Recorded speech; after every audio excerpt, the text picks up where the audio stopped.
Welcome to the Mid-Atlantic Championship Podcast, the podcast that travels back into time to review classic episodes of Jim Crockett Promotions' Mid-Atlantic Championship Wrestling as it appears on the NBC Universal streaming service Peacock, as well as internationally on the WWE Network.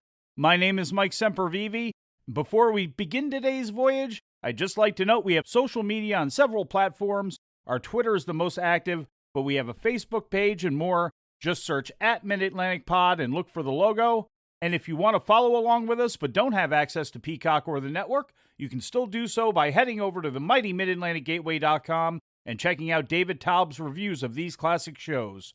We'd also appreciate you heading over to YouTube.com/MidAtlanticPod, where you can find full podcast, truncated versions of classic episodes, plus special audio and video clips exclusive to our page and often with the great assistance of the mighty Mid-Atlantic Gateway website.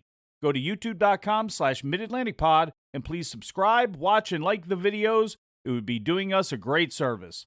Now, with all that out of the way, today in episode 44, we take a look at the television that was taped on Wednesday, November 24th, 1982 at the WPCQ Studios, Channel 36 in Charlotte, North Carolina, and began airing in local markets that weekend of Saturday, November 27th. I'd like to bring in my co-host, Roman Gomez, right now. Roman, how are you?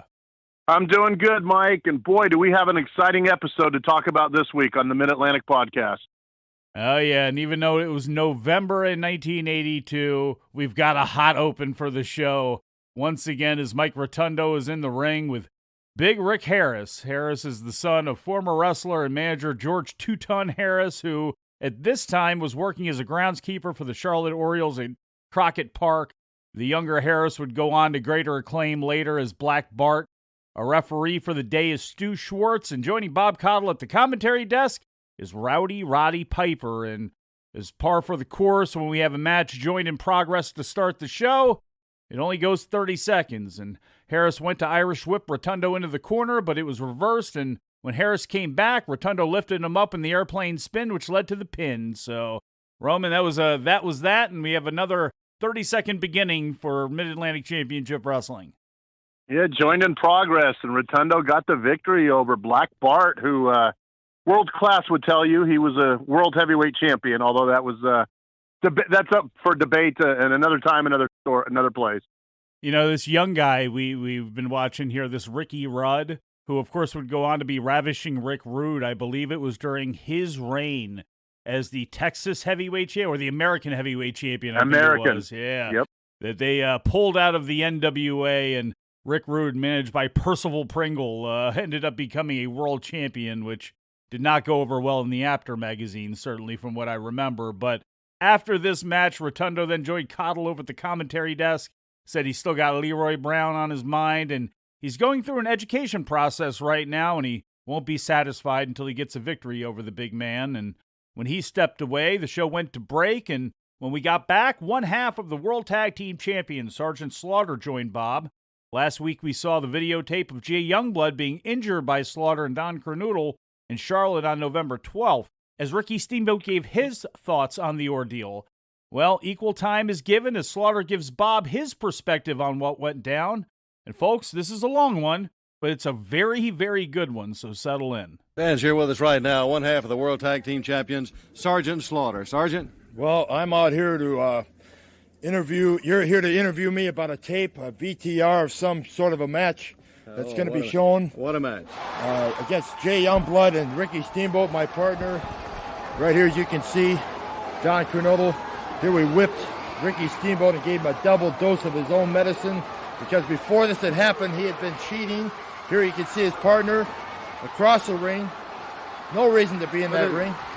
Sergeant, that's two of you on one. Don Kernodle and Sergeant Slaughter. Look, outside of the ring. Here you are. You're attacking Steamboat even while you're outside the ring. That's right. Just like I said, he's getting a dose of his own medicine. They're not showing you what happened before this. You can see he's hurt.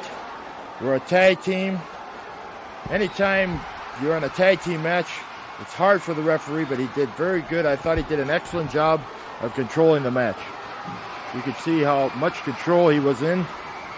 See, here comes Jay Youngblood again. Again, he's in the ring when he shouldn't be in the ring.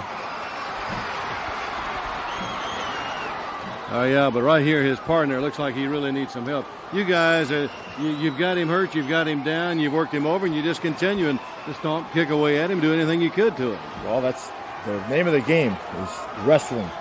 And that's what we're doing, wrestling. And you can see he's not to be on this corner of the ring. See, look at this. I think Jay Youngblood tripped him there. That's why I kicked Ricky Steamboat one more time. Because I felt that Jay Youngblood had tripped my partner right there. And he has no reason to be over on that side of the ring. It's not his side of the ring there. Well, he's over there trying to help his partner up, of course. Get him up off the floor, get him back in the ring. I was trying to help Ricky Steamboat into the ring, and Jay Youngblood kept chasing me around the ring. So you can see him right there. Sergeant, let me ask you this. You and Don Kernodle, World Tag Team Champions, and of course you're very proud of those belts. And don't you think you ought to wear them like champions and that you ought to act like champions in that ring? We're the best champions there are. We're the best champions there ever were. As you can see, my partner there, open hand to the face. I'm still trying to help Ricky Steamboat into the ring. He just won't get in the ring. I'm telling him what a coward he is there. Told him to get into the ring and wrestle like a man so that we can wear the belts like you want us to as men, as wrestlers, as champions. And here you can see he's going to bring him. He's got him in here for the suplex. Look at Steamboat go behind him right there with a tremendous move. He finally made one good move in the match, I have to say that. But here's where it all happened. As you can see, they're both knocked down, both trying to get to their partners. Don Kernodle's trying to get to me. Ricky Steamboat's crawling to his partner, Jay Youngblood. You can see I'm helping him. I'm trying to get him to tag me because I know we'd have a match as soon as he tagged me. And this is where it all happened for Jay Youngblood. This is what got Jay Youngblood hurt, by hitting me right there. He had no reason to come across that ring and hit Sergeant Slaughter. You'll see. What a young man right here. These are illegal chops. If you ask me, that's just like a heart punch. To me, that's just like a heart punch. He chops you into the chest. And I told myself on the apron right there that when I got into that ring, if I did, Jay Youngblood was going to get hurt. All right, and here you are coming right there. See how he threw me right into the ring post. The camera didn't see it. He threw me into the ring post, and both of them gang up on me like you're true champions, like you say. Look at how they threw me bodily into the turnbuckle. Now, I didn't see a tag there at all. Wait. At this point, I felt that Jay Youngblood was supposed to be the man in the ring there. This is Rick Steamboat, and right, he now, watch him grab my tights here. Watch him grab my tights. Had no way I could get out of that with him grabbing my tights. But I still had it in my mind, even though I was hurt here, that I was going to get Jay Youngblood somehow. All right, there's the tag. Now you'll see right here. You watch the referee's count. There's my foot over the first rope before the 3 count. Now the referee realizes it now.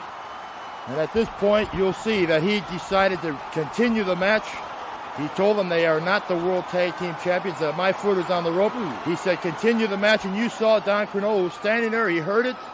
I heard him say, continue the match, so we continue the match. Well, and the referee went down, too, with Steamboat. Now, here is Youngblood, Sergeant Slaughter and Jay Youngblood right now. That's right. I didn't know what had happened at this point. I was just, when I heard the referee say continue, I was wrestling. All right, now here comes Don Kernodle back. That's right. Now, he told me that the match was still on. Right here you can see, I told him, I gave him instructions here, that we should keep the match going like we are as true champions. And that's a true champion display right there, like you want us to be, Bob Cottle, and all the wrestling maggots around here want us to be. I told him right there to hold him up. I've been working on this for many, many years, and Jay Youngblood, you're going to be the first one I've ever used it on. And you'll see right there, I didn't even care about my own partner right there. I just wanted to hurt him bad. And because of Don Kernodle's shape and the way he's in condition, he got up. You don't see Jay Youngblood getting up there. And we just add a little extra right there. The Cobra clutch that nobody has ever gotten out of. Nobody ever will get out of. The referee said, okay, he's giving up. I said he hasn't given up. I didn't hear him say I give up. Now, I don't know where his partner is. If I was his partner, I'd be in there helping him. Now, where is his partner, the so-called great wrestler? Right here. It's so brutal. Look, they had to censor it. What was going on there was so brutal, they couldn't show it on television. But I'll tell you what, Jay Youngblood's going to be out for some time. I understand that Ricky Steamboat has canceled every match that he's had here so that he can be at Jay Youngblood's side because he's very hurt. He's hurt bad. And you know what's going to happen? I hear that Ricky Steamboat's going to retire if Jay Youngblood cannot wrestle as a tag team again. So I guess that's it for you, Ricky Steamboat and Jay Youngblood. There we hear from Sergeant Slaughter giving his side of the story on what went down on November 12th. He and Kernodle's match with Steamboat and Youngblood just disintegrating into pure chaos, Roman. And I know that was a little bit of a long one and tough for people who don't get a chance to go back and check out what happened on Peacock. But hey, at least get a little bit of a flavor on what was taking place in the ring. Sarge not being too descriptive there when the censored screen went up as far as how brutal that was, what the people couldn't see. He didn't let us know what it was. What it was him having Youngblood in the Cobra Clutch and Don Kernodle lifting his legs up and those guys putting them down on the mat. Of course, Steamboat and Youngblood for real. We're over with Dory Funk Jr. in Japan, getting ready for the All Japan World Tag League. So that was going on. Roman, what did you think about Slaughter there? It was a great promo. Here we get Slaughter for about a full 6. Well, he had a lot to say, and those of you that do have the Peacock Network or have this on DVD, it is worth checking out because Slaughter is definitely playing the heel role here on commentary. You know, he's saying things like he kicks Steamboat in the head and then says, well, I was just trying to help him get back in the ring. You know, and there's just certain things he says that it's obvious he's lying because he's playing the heel role. And, you know, the picture's worth 1,000 words. You can see what's going on there. And when Youngblood got the hot tag, he came in and attacked Slaughter. And on commentary, Slaughter said, I want revenge. And he ended up getting revenge at the end when he came off the top rope, gave Youngblood the forearm, then put him in the Cobra Clutch. There was a lot of action, and the crowd was into it, and that is one that I wish I was at ringside. It really whet your appetite for the road to Greensboro, and the 6 minutes or so of action they showed, it was exciting. A good heel always has a justification for why he does something, no matter how ridiculous it is. Like when you mentioned when Youngblood gets tagged in, and of course he's a House of Fire, and puts Kernodle on the mat and then runs over and punches Slaughter in the head. And that's always a great excuse for a heel to go, I wasn't even doing anything, and he came over here and hit me. So it was, again, a great heel interview for Sergeant Slaughter for sure. And what about when Steamboat was hurt and was physically unable to help Youngblood, and then Slaughter's like, well, what kind of partner is he? You know, I would help my partner out, you know, just really burying Steamboat on the commentary. Oh, yeah, and there would always be something that a heel would use on a set of tag team partners that were already rough, and they go and they knock the guy out on the side of the ring, and there's no one there to make the tag, and that's because your partner didn't care about you. And, man, some of the things in wrestling, I miss them. But back to the show. After we go to break, after that Slaughter interview, we're back in the ring for Mid-Atlantic Heavyweight Champion Paul Jones facing off against Masanobu Fuchi, the future All-Japan Junior Heavyweight ace. And early in the bout, Caudle mentions that later on in the show, NWA World Heavyweight Champion Ric Flair would be in the studio. Caudle notes Flair wouldn't be wrestling in an actual match, but he'd be offering a glimpse into what one of his wrestling workouts looks like as he faces Keith Larson and Ron Ritchie. And that news piques the interest of Roddy Piper. Japan is technique, and after all, the basics are what you learn. And the reason the coach drills those basics into is because they're so important. But obviously, Paul Jones knows them also. All right, Jones with the wrist, knees right down into the rib cage, and talking about technique and talking about drilling fans, something you don't want to miss. A little later in the program, you, I think, will thoroughly enjoy this. He's not going to wrestle on the program, but Roddy, you'll be interested in this also. The world champion, Ric Flair, is here, and while he will not defend his title, he will not wrestle in the ring, he is going to show the fans what he does when he works out. He's going to work out against a couple of men, Keith Larson and Ron Ritchie, and I think that could be very, very informative for the fans. Well, he's the world champion. I suppose he could show some definite techniques. I'll be kind of anxious to see that myself, you know. So there we hear a little bit from Roddy Piper, whose interest is piqued by the NWA World Heavyweight Champion being in the area and performing some amateur wrestling moves and seeing how he gets ready for for a championship match. I'm sure all of this is going to end well, but back to the match with Jones and Fucci.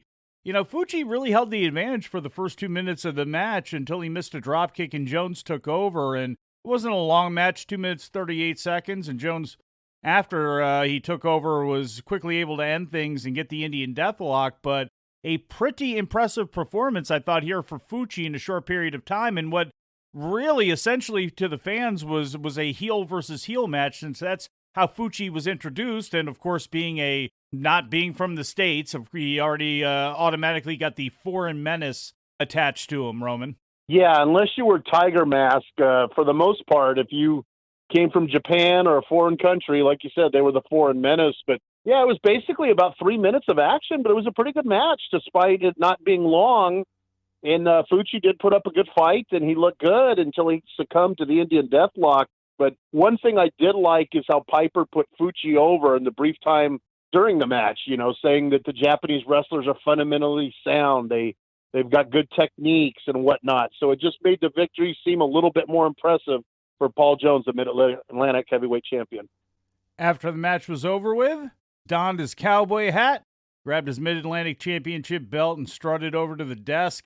He had some blood on his chest, actually, from the match with Fucci before putting Ric Flair over and burying Dusty Rhodes and Roddy Piper. And at the end of the promo, the audio starts to crackle, so just like the screen always says when this happens, if you watch it on Peacock or the network, this is Jones presented in the most complete form possible due to original production technical difficulties.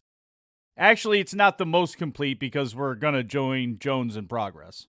You got guys like Dusty Rhodes that runs around the country. Tremendous athlete. Great wrestler, Paul. Would he ever buy you? No. Let me tell you something about Dusty Rhodes. Dusty Rhodes is the type of wrestler that travels all around the country. You know, he's like a little kid. He goes out and does damage, and then he runs back to Florida. You know why he stays in Florida? Because the people love him in Florida. That's the only place they love him. He can run back there. They think Dusty Rhodes, they call him the American Dream. Well, if I wanted to pick a dream out of Florida, I would pick somebody like John Studd, a real man. Angelo Mosca, another jewel, a beaut. I sure wouldn't pick anybody like Roddy Piper. Turncoat, backstabbing, no good geek. Let me tell you something. I was in Florida one time, and they tried to dictate to me, and I told them what I was going to do, and I threw a belt, the Florida heavyweight belt, I threw it off the bridge. Remember Florida? And you people in California that are watching now, and you people in Seattle, Washington, you're going to see an awful lot of number one Paul Jones. And we're going to try to get rid of a lot of geeks like Roddy Piper. And I tell you one thing, Ric Flair has joined the crusade. Dusty Rhodes, you better hide in Florida way down in the Everglades, right there on Alligator Alley, any place that you can hide, because you're going to need it. Yeah, we heard from number one, the Mid-Atlantic heavyweight champion Paul Jones, calling back to a classic championship wrestling from Florida angle from July of 1972, where he threw the Florida heavyweight championship belt off the Gandy Bridge in Tampa to spite Buddy Fuller, who he felt was brought into the state in an effort to try to control him. Roman, a long one, but a good one there from number one. Yeah, and he did have a little crimson on his chest, like you alluded to. And just Bob Caudle, the subtlety in how he can needle the heels, you know, and he'll say something like, oh, that Dusty Rhodes sure is a good wrestler. You know, it's subtle, but it's not annoying. You know, it's not like David Crockett.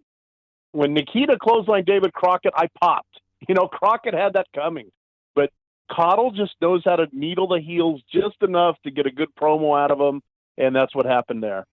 An excellent interview there from Paul Jones. After a break, we come back with a tag team match. Ken Timms and Bill White against area newcomer Bob Orton Jr. and top Paul Jones rival Jack Brisco. During the match, Piper noted that Orton took WWF champion Bob Backlund to an hour, framing it as Backlund couldn't beat him. And this was a good competitive TV match with Timms and White getting in some solid offense, but not enough, of course. And Orton caught Timms with a big junkyard dog-like thump power slam and got the pin in under 5 minutes. It's then an all-timer when it comes to visuals. And I'm so sorry for those of you who will only be able to hear the audio of this because it doesn't do it any justice whatsoever. And I feel really sorry for all of you who only listen to these shows on YouTube because you're not going to hear this at all. It's a pre-taped interview with Roddy Piper in front of the Worldwide Wrestling backdrop, okay? He's cutting a promo on the House of Humperdink and talks about assembling his team that he is calling Piper's Palace.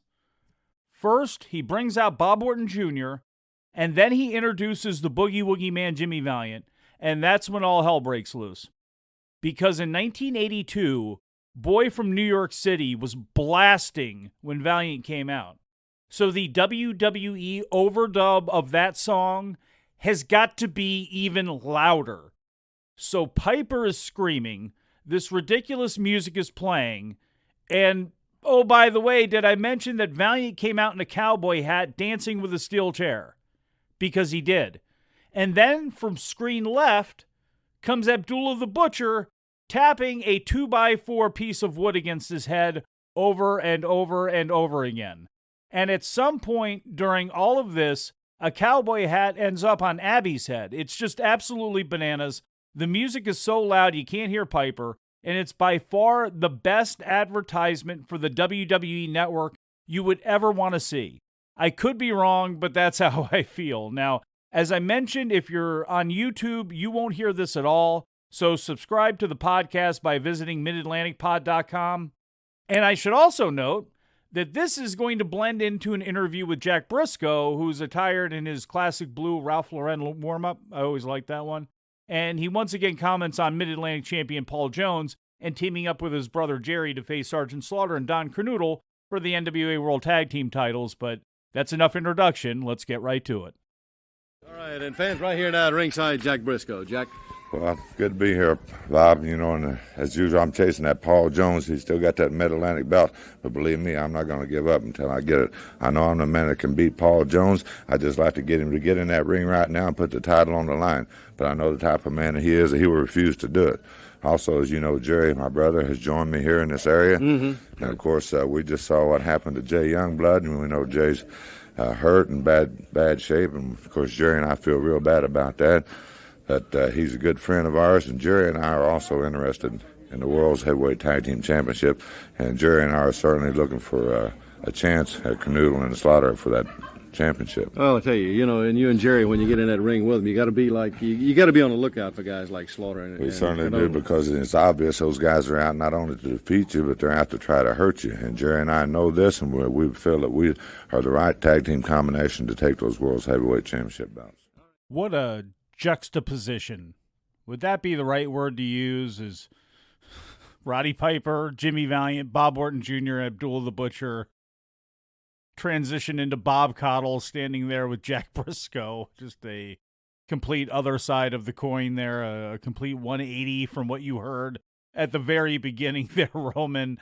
If you get, look, folks, if you're on Twitter at Mid-Atlantic Pod, just go on over and search for On This Day in JCP history. Do a little search back to this date, November 27th, because I have this thing posted up there, I believe. And if I don't, I will when the show comes out. I'll also put it up on Facebook as well. Just a wild, classic pro wrestling interview, Roman.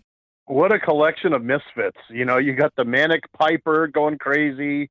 You know, and part of it is to talk over the music, you know, and then Valiant comes out goofy as ever, and the visual of Abdullah with the 2x4 while wearing a cowboy hat, and it was like the circus was in town, and then they go right to Brisco, who sounds like he just came out of a coma. You know, I'm not sure if Brisco went to the Rotundo School of Promos or Rotundo went to the Brisco School of Promos, but no excitement, just real bland to go from Piper to Brisco.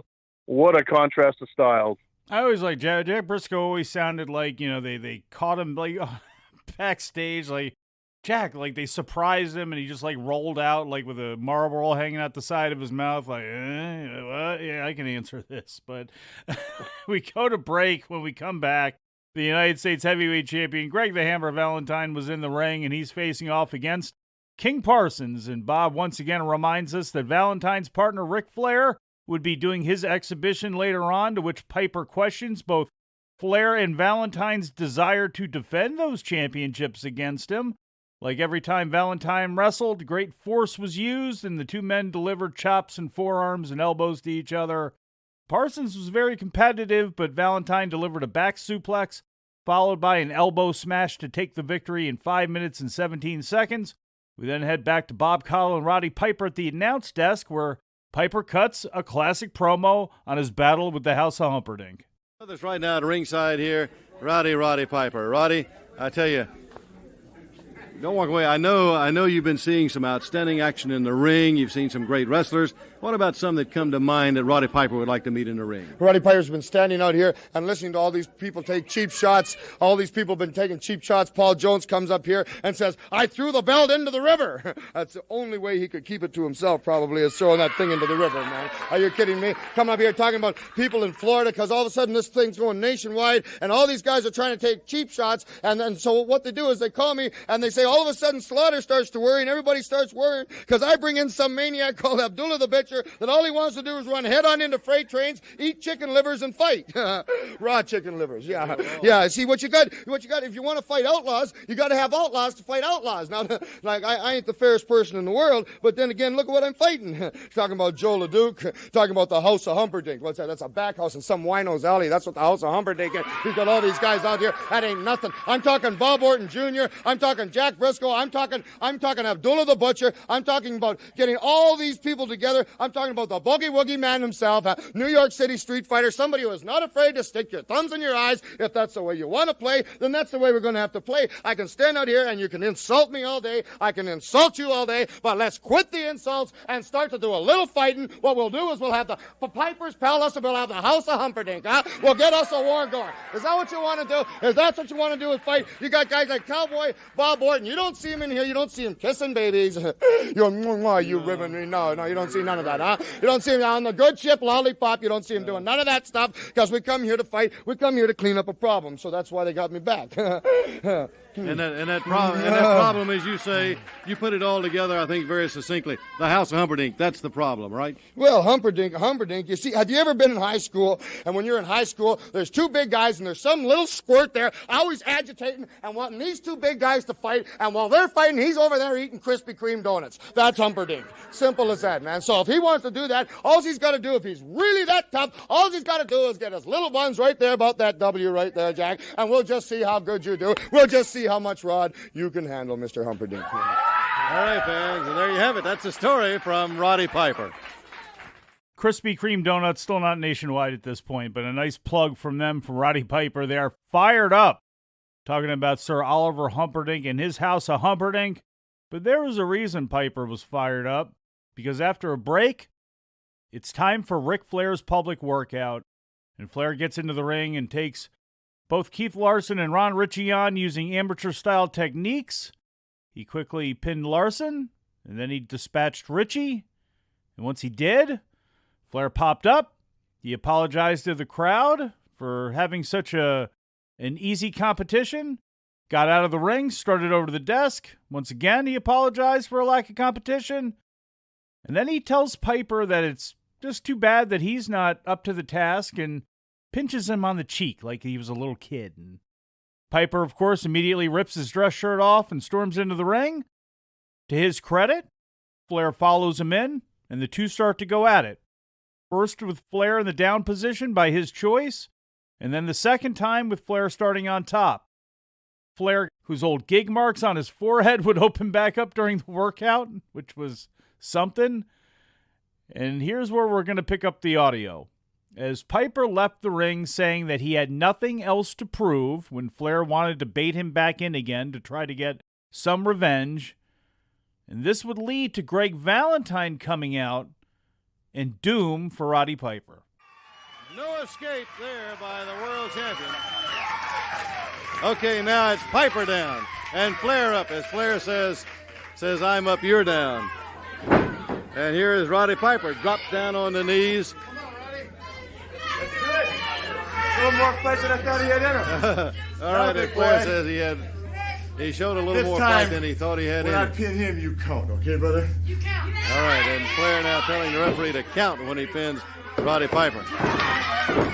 Here's Piper now, spinning, turning, twisting, sitting, trying to come out, rolling, turning. He almost escaped, and he does.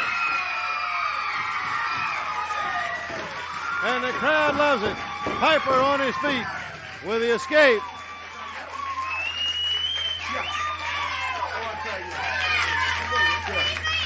All right, and now Flair again saying, "Bring it down one more time," he said. All right, telling Roddy Piper down on the mat again, and so Piper again is going to drop down to his knees. Ric Flair again. Oh, and he kicks Piper right in the rib. Piper down on his knees was ready for Flair, and Flair kicked him. Now chops him over the rope. Neck breaker by Piper. Piper, who put that neck breaker on Flair, coming off of the ropes and pinned him. I beat you pro. I beat you amateur. I beat you pro. What else you want me? Well, arm wrestle? You ain't nothing, man. World champion. Why don't you sign a contract with me? Well, Roddy Piper said he beat him. Piper said he beat you amateur. Wait he a said minute. He beat you pro. Wait a minute. Come here. Nobody does that to Ric Flair. I want that to go. Come on. I want that to go. You heard me right. Come on, Daddy. I want that to run at it. Come on. In the ring. Let's go. Telling you right now, in the ring. Come on. All right, Roddy, he wants another go in the ring. You going? I proved myself. I beat him professional. I beat him amateur. I got nothing. And here's Greg Valentine from behind. Valentine and Flair now both attack Piper. They've got him down on the floor as Valentine sneaked in, caught him from behind. Richie and Keith Larson come over, and Valentine floors in, and Piper's still down now on the floor, having his head rubbed right in the floor now by Ric Flair. The elbow now, the elbow again. Again, here is Ron Ritchie trying to help him out. Ritchie being thrown away by Flair. Valentine again with Piper on the floor, rubbing his face in it. What a wild and woolly finish this is going to be right here, fans. Piper, who said he beat Flair amateur, and he did. He beat him pro. He beat him every way. Worked over and mauled now by Flair and by Valentine, who came in to give the champ some help. And Larson and Ritchie are both helpless to stop him. Still Piper now, with his face being rubbed and dragged across that mat. They're trying to put that mat burn across the face and the cheek of Piper. Here comes Bob Orton Jr. Flair now waiting on him. As Orton jumps into the ring and a right and left fly. Ritchie finally in. Orton has got a boot after Valentine. And here comes Paul Jones. Paul, we got mayhem in that ring right now, and I don't know how you're going to ever stop him. It's going to take an army to get law and order back in that ring right now. And there you heard it, reliving a classic Mid-Atlantic Championship Wrestling moment from 4 years prior between Ric Flair and Ricky Steamboat. Flair and Greg Valentine attack Roddy Piper and grind his face into the concrete, brutalizing him until Bob Orton, in his tight white underwear, his boots unzipped and no socks on, came out to tilt the scale. Roman, they would do this again with Ricky Morton in 1986. They would do this again. Barry Windham and Ric Flair in January of 1989 during the heat up for Ric Flair and Ricky Steamboat. So there it is with Roddy Piper. This one may get forgotten about in the annals of Ric Flair attacks. Probably the least famous because just really wasn't that widely available. A lot of people think about the Ric Flair Roddy Piper feud from '78, or I guess not '78, from what, '80, when Roddy Piper first came in. So it's interesting. It's very, very interesting that this was so well played, and as we're going to find out over the next couple of weeks, it was so well done, and Piper is so great as somebody who has, been put down and mashed down by Valentine and Flair, these two uppity champions, these two guys with silver spoons in their mouth, and he's always been the tough kid, and how this whole thing is played. I mean, it really is a classic, and more I think about it, I don't know if this whole situation here really gets it to do, and it starts right here on this episode. The show is definitely so much better when Piper's involved. I mean, not only wrestling, not only the angles, but on commentary, and something he said during the Valentine Iceman Parsons match, which cracked me up because he said it so subtly. He says the only thing that stopped Parsons from going to college was high school. I popped for that. I thought that was hilarious. But yeah, the Flair workout against the enhancement workers, those of you that collect videotapes, DVDs, whenever Flair has a workout, it normally doesn't go too well for him. And Piper got the advantage, and Flair comes up bloody, and Flair kicks Piper, doing a heel move, kicking him in the ribs, and then Piper scored a pinfall. Piper pinned Ric Flair, the world heavyweight champion. So that was excitement right there. The crowd went nuts for that. And then the aftermath of Valentine jumping him. And what a great thing to see the heels, not only Flair grind Piper's face into the concrete, but then Valentine do it on the concrete. And then Valentine do it again in the ring. And of course, Piper and Valentine had a legendary feud, which culminated at the Starrcade '83, the dog collar match. But just so much excitement with everything going on here. And it was incredible to see it unfold. Absolutely. That feud with Valentine begins right here because obviously Flair, being the NWA touring champion, would be gone again. And Greg Valentine, the United States heavyweight champion, holds the top title in the territory. And he's got Roddy Piper, who his face still laying on the floor of the studio, and we'll see the evolution of how that heals over the next coming weeks. But Paul Jones then came out to join Bob to fill a little bit of time and calm things down after all of that. And he talks about what Flair did to Piper until Flair himself came over to the podium alongside Valentine. Flair starts in on Piper, and before he's distracted by the sight of David Crockett off camera, and he goes after him, and then he gets back on track. And before long, we got a trio of champions who's joined by another champion, Sergeant Bob Slaughter, who states an undeniable fact, at least to me, when speaking about Jim Crockett Promotions. Here's the world champ, you. And I tell you, You're not qualified. Being from the state of North Carolina, you're not qualified to tell me or number one Paul Jones or the Hammer or one half of the World Tag Team Champion, Sergeant Slaughter. You're not. What do you want? You get out of here, too. I make as much money as you make. You don't tell me nothing either. I don't care. If you got $5 million, I got $6 million. You don't tell me nothing. What we just said, Bob Connell. You try to embarrass me. Look at Ric Flair telling David Crockett off he deserves it. Everybody saw what happened. Roddy Piper is finally paying some dues. I've had to pay dues for a long time. So is my partner, Ric Flair. But Roddy Piper paid the price right here. He gets out here on national TV and tells everybody that he's going to run Flair and myself off, run Slaughter off, run Humperdink off, bring in his own army. Abdullah the Butcher, Bob Orton Jr. Well, we just showed you who rules the roost around here. You understand? Where's Piper? Where's Orton now? Hey, that's right, where are they? Hey, play that film again. Let's show all these people again one time what happens to someone that thinks they can walk into the promised land that is owned, operated, and promoted by the four of us. You understand that? All right, let's see if we can do that. Here it is, right. I'm going to tell you something.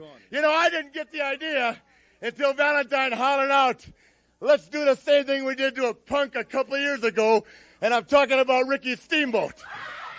We took Steamboat about 4 years ago and ran him around this concrete floor like a mop. And I'll guarantee you don't see Piper out here yelling and screaming. You know why? Because he's back there. I'm just sorry none of these fat women had a chance to see it. He's back there putting his face back together.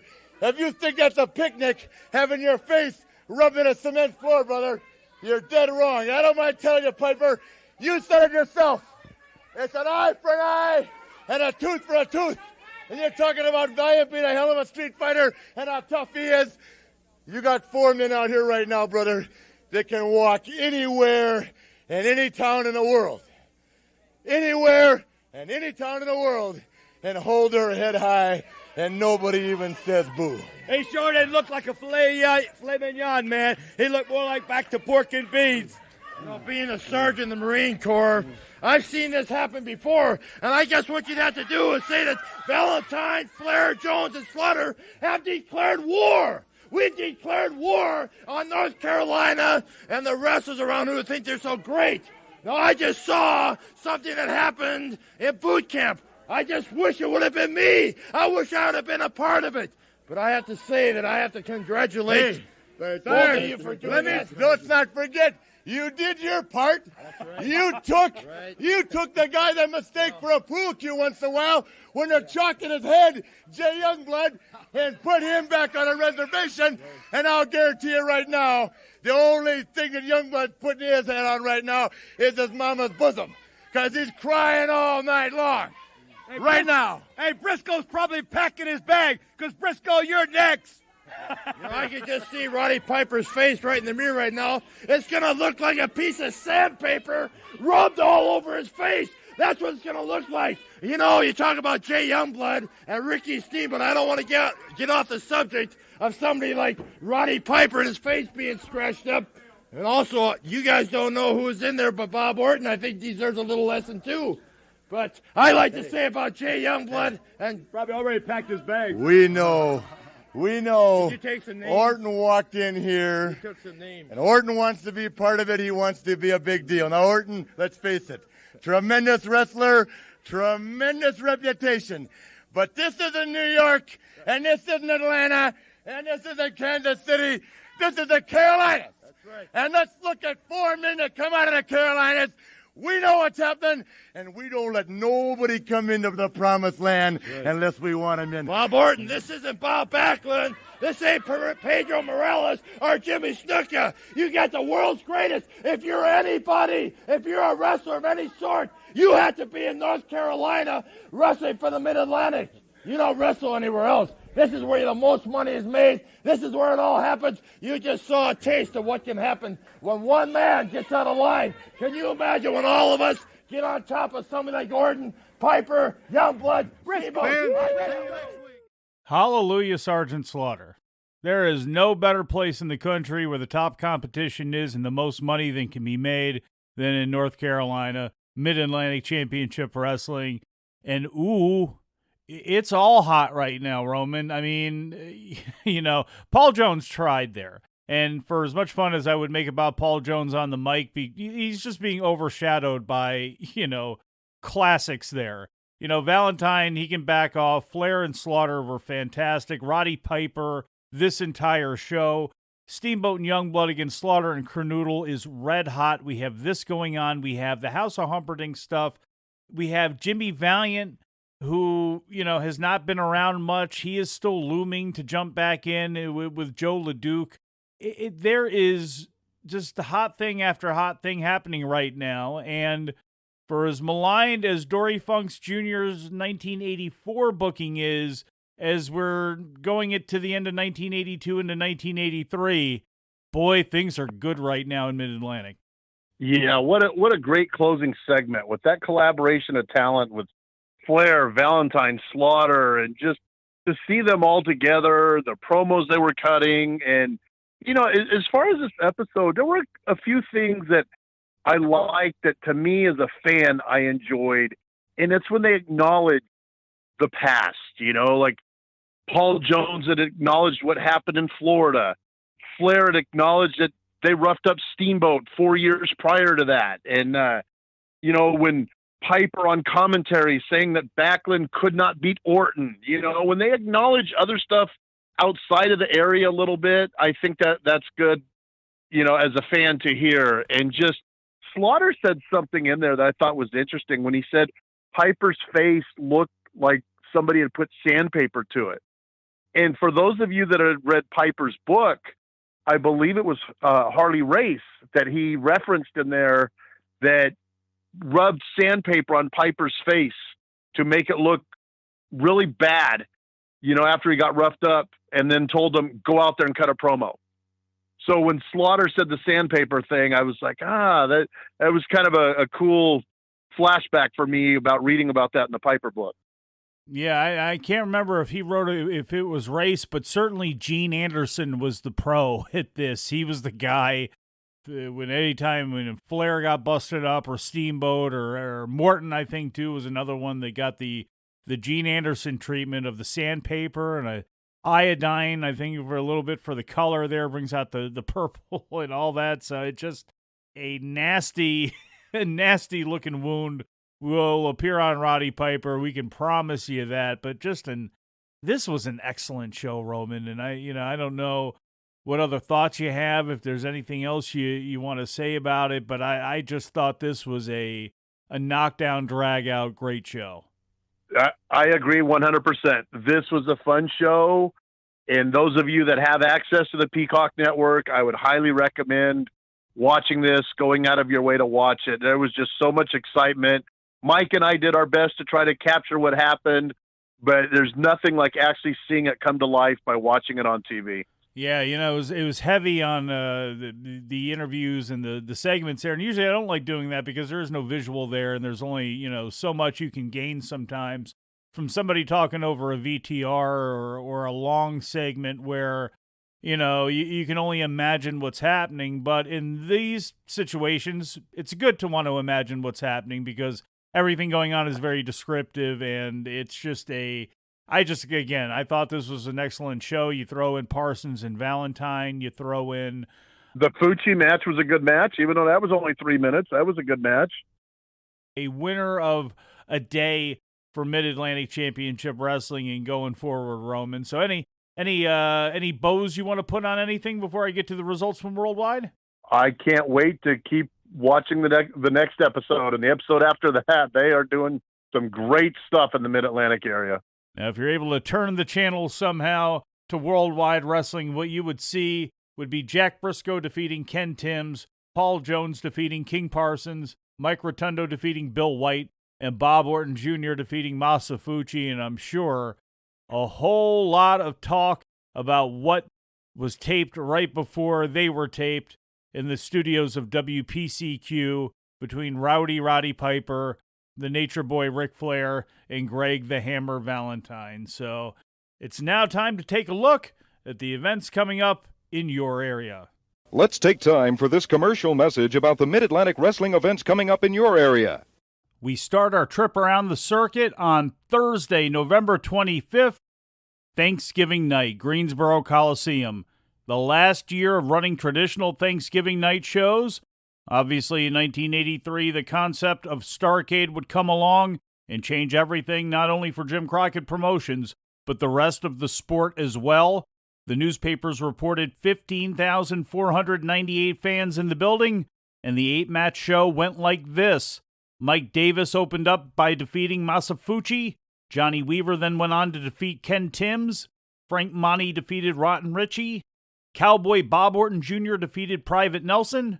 Then there was a 20-man battle royal for the vacant NWA Mid-Atlantic Television Championship. The match came down to Bad Leroy Brown and Sweet Brown Sugar. They had a match, and Bad Leroy Brown took home the belt in about 21 minutes. Jack Brisco, substituting for Wahoo McDaniel, pinned United States champion Greg Valentine with a cradle in 23 minutes, but didn't take home the title as he was the replacement. NWA World Champion Ric Flair defeated Roddy Piper in 24 minutes by disqualification.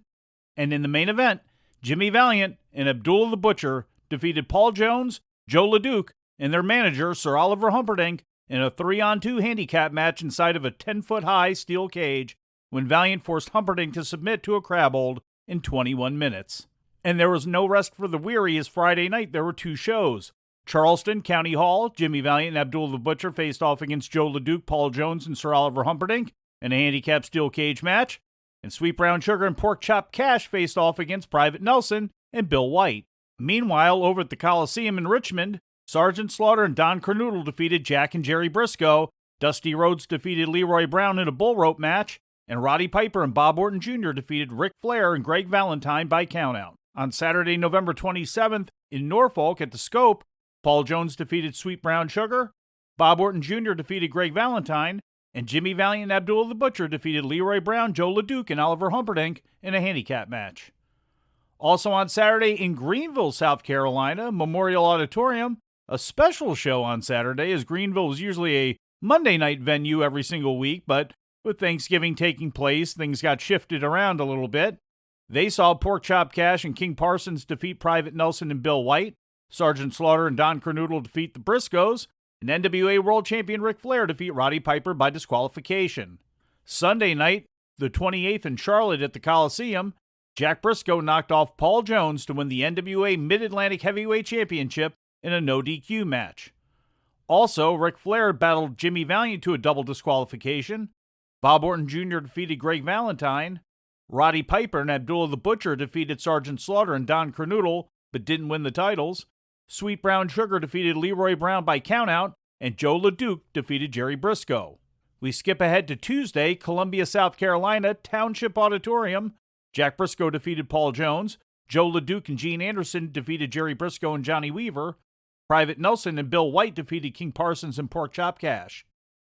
Also on Tuesday night in Raleigh at the Civic Center, Greg Valentine defeated Bob Orton Jr., and Sergeant Slaughter and Don Kernodle defeated Jimmy Valiant and Sweet Brown Sugar by countout. That takes us back around to Wednesday, December 1st, Charlotte, North Carolina, WPCQ Studios, and this is the WWE Network preview for next week's show. December 4th, 1982, Paul Jones aligns with Joe LeDuc and Gene Anderson in a 6-man tag team match main event. As I mentioned earlier on, if you like this show and would like to connect with it more, I invite you to follow us across our many forms of social media, especially on our Twitter. Just search @MidAtlanticPod. We would also really appreciate you following us on YouTube, youtube.com/MidAtlanticPod. Full and truncated podcasts, plus great audio and video clips from the rich history of the Mid-Atlantic Championship Wrestling territory and Jim Crockett Promotions. That's youtube.com/MidAtlanticPod. I also invite you to support all the programs and content here on the Arcadian Vanguard Podcast Network. We don't condescend, and we are dedicated to preserving and accurately archiving the history of professional wrestling. And I'm proud that this show, produced by me, can be a part of that. For Roman Gomez, I'm Mike Sempervive. Take us home, Bob DeBartoleben, and Uncle Bob Cottle. Mid-Atlantic Championship Wrestling has been furnished to this station for broadcast at this time by Jim Crockett Promotions in exchange for commercial consideration.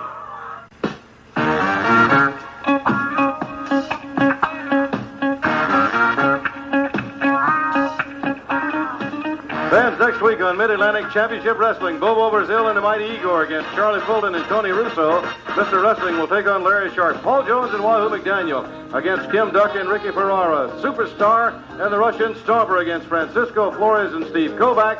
And Blackjack Mulligan will take on Phil Mercado all next week.